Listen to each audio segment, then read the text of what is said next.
তোমরা ইদানিং সোশ্যাল মিডিয়ায় একটা খবর খুব শুনছো, সেটা হচ্ছে তোমাদের যে জেল পুলিশ রিক্রুটমেন্টটা আছে,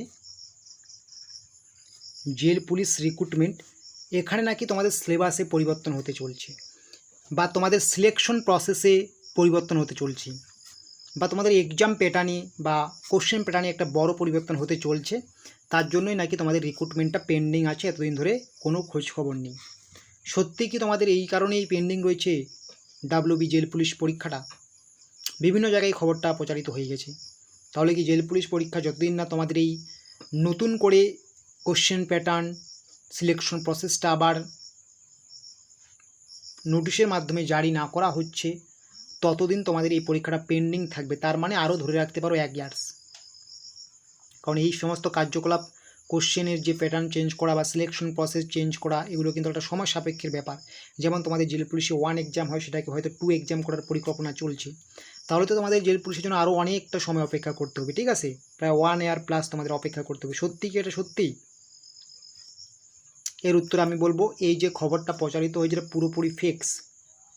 এটার সাথে বাস্তবতার কোনো মিল নেই। তোমাদের এটুকু আমি বলবো, তোমাদের যেরকম জেল পুলিশ এক্সাম হতো, তোমাদের প্রিলিমিনারি বা মেন্স একটাই পরীক্ষা হতো, তারপরে তোমাদের পিইটি বা পিএমটি হতো,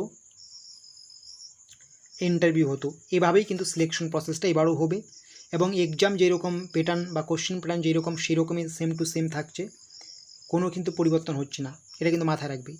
আর সবচেয়ে বড় কথা, অনেকে ভাবছে অনেকটা পিছিয়ে যাবে এক্সামটা। এটাও ভুল ধারণা। এক্সাম কিন্তু অনেকটাই পিছিয়ে যাবে না। তোমাদের কিন্তু 2024-এই কিন্তু এই জেল পুলিশের রিক্রুটমেন্টের যে এক্সাম, সেটা কিন্তু নেবে ডাব্লিউবি পিআরবি। এটা কিন্তু মাথায় রাখবে। ডাব্লিউবি পিআরবি কিন্তু এই বছরের মধ্যে এক্সামটা নেবে। এখন কবে নেবে সেটা হয়তো তোমাদের যে কোনো মুহূর্তে নোটিফিকেশন আউট হতে পারে। দেখো, সমস্ত পরীক্ষার কবে হতে পারে না হতে পারে টেন্টেটিভ আমি ডেট বলতে পারবো, কিন্তু আমার পক্ষে, আমার যা জ্ঞান, সাধারণ বিচার বুদ্ধি, আমি জেল পুলিশের যে টেন্টেটিভ ডেট তোমাদের বলতে পারবো না যতক্ষণ না পর্যন্ত অফিসিয়ালি কোনো কিছু জানানো হবে। কারণ এই নোটিফিকেশনটা একদম মাথায় বজ্রাঘাতের মতো পড়বে। তুমি ভিডিওটা দেখছো, দেখা গেলো 2 ঘন্টা পরেই তোমাদের নোটিফিকেশন আউট হয়ে গেলো, বা 2 দিন পরেই নোটিফিকেশন আউট হয়ে গেলো। যে কোনো মুহূর্তে এটা নোটিফিকেশন আউট হতে পারে। তার নির্দিষ্ট কোনো ডেট বলে বকামির পরিচয় আমি দিতে চাই না, ঠিক আছে? আশা করি বুঝতে পেরেছো।